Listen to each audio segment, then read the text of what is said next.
Hey there, welcome back to Login Page. Today we're diving into a topic that's super important for anyone dealing with checks and money, how to endorse a check. Now I know what you're thinking, endorsing a check? Isn't that a little old-fashioned?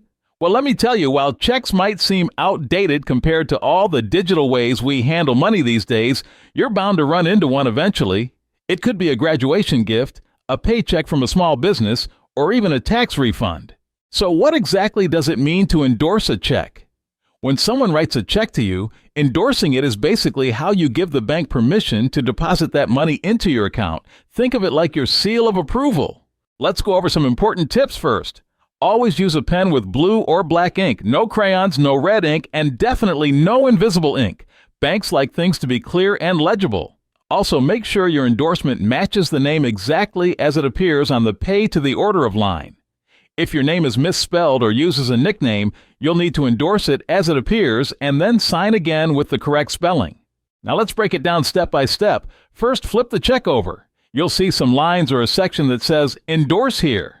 This is where the magic happens. The most basic way to endorse a check is just to sign your name. This is called a blank endorsement. But here's the catch. Once you sign, anyone who gets their hands on that check can cash it. So only do this if you're handing the check directly to the bank. If you're holding on to the check for a bit or mailing it, a safer option is a restrictive endorsement. For this, write for deposit only, along with your bank account number, and then sign your name. This way, the check can only be deposited into that specific account. Another restrictive option is just writing for deposit only, without your account number, but this is a little less secure. There's also something called a third-party endorsement.